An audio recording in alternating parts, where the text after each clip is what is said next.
Before I start, let me ask you something.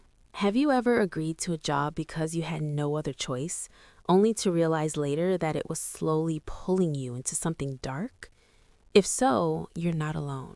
Subscribe to the channel, write in the comments what your profession is, and tell me if you've ever had a strange or uncomfortable experience at work. Now, let me tell you what happened to me. My name is Laura, and I come from a small town where dreams don't die loudly, they just fade. I worked as a local model, not runways or magazine covers, just store catalogs, regional ads, and event promotions. Enough to survive, never enough to relax. I had a house to pay for, a son to raise, clothes to buy, school expenses, and no husband, no partner, no one to share the weight with. Every responsibility rested on me, and some nights it felt unbearable. I tried to stay positive. I took every job I could, drove hours for auditions, smiled through rejection, told my son everything was fine even when it wasn't. But the truth is, I was scared. Scared of falling behind, scared of losing control, scared of admitting that I didn't know what to do next. That's when I ran into Mark. We had known each other years ago. He recognized me instantly.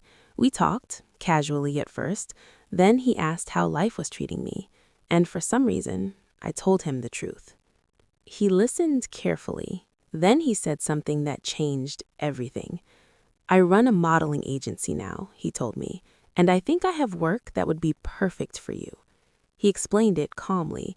Wealthy men, mostly over 60, public events, dinners, charity gatherings. They needed someone well-dressed, elegant, and present, just to stand beside them, to complete the image. It's nothing complicated, he said. You already do this kind of work. Then he mentioned the pay. It was more than I made in months. I hesitated, asked questions. He reassured me, said everything was professional, safe, controlled. He said I was exactly what they were looking for. That night, I couldn't sleep. I kept staring at the ceiling, thinking about bills, my son, and how tired I was of struggling. The next morning, I said yes. I didn't know then that this decision would quietly change my life. At first, everything seemed exactly as Mark promised. My first assignment was a formal charity dinner. I was paired with an older man named Richard. He was polite, respectful, and calm. We talked about travel, books, and how different the world felt compared to his youth. I stayed beside him, smiled when appropriate, and followed the schedule. At the end of the night, he thanked me. That was it. The payment arrived the next day, on time, exactly as promised. I felt relief like I hadn't felt in years. The next few weeks went the same way. Different men, similar events, business receptions, private dinners in public places. I told myself I had been lucky, that I'd finally found something stable. I paid off overdue bills, fixed things in the house I'd been ignoring for years, bought my son clothes without calculating every dollar. For the first time in a long time, I felt like I could breathe. But slowly, small things began to bother me. Some clients asked questions that felt too personal. Others acted like my time belongs to them beyond the event. I always redirected politely. I reminded myself that misunderstandings happen. Then Mark called me one evening. He told me the clients were happy, that I was doing great. Then he said something that made my stomach tighten. Some of them expect more flexibility, he said. I asked him what that meant. He laughed softly, told me I was smart enough to understand. They're paying a lot, he said. They don't always see it as just showing up. I reminded him of what he'd promised me, clear boundaries, public appearances only. His voice stayed calm but firm. You're an adult, he said. You choose what you're comfortable with, but dissatisfied clients don't come back. After the call, I sat alone in my kitchen, staring at the table.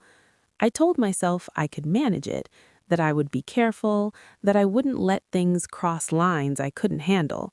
But deep down, fear had already taken root. The assignment with Harold changed everything.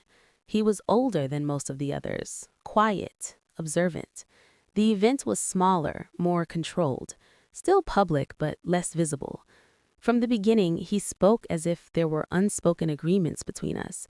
He mentioned the effort he'd made, the cost, the exclusivity. When I said it was time to leave, he looked genuinely surprised. "I assumed we'd continue elsewhere," he said. I declined, calmly, clearly. His smile faded. The next day, Mark called me.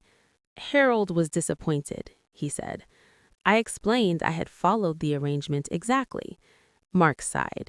"You need to understand how they think," he said. "They don't separate things the way you do." That's when it hit me. The rules were vague on purpose. The clients believed payment meant access, and Mark never corrected them. From that point on, the pressure increased, subtle but constant. Fewer clear schedules, more expectations implied instead of stated. I began to feel trapped, not by force, but by responsibility, by money I had already used, by a life that depended on me continuing. I stopped sleeping well. Every job came with anxiety. Every smile felt heavier than the last. And still, I kept going, because every time I thought about quitting, I looked at my son, and I wondered how much of myself I could lose before something broke. I started keeping records, messages, dates, conversations, not because I planned to act, but because something inside me said I might need them one day. Mark became distant unless there was an issue. Then he reminded me of contracts, obligations, and professionalism. He never said anything directly. He didn't have to. Some clients became bolder, not all, but enough. Events felt less like appearances and more like silent negotiations.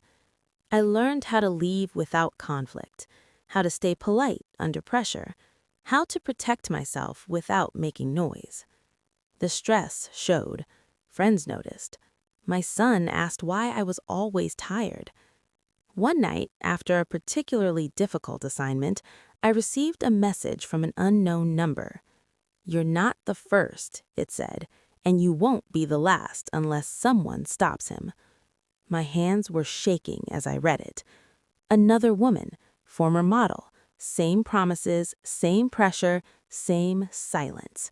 For the first time, fear turned into something else. Clarity.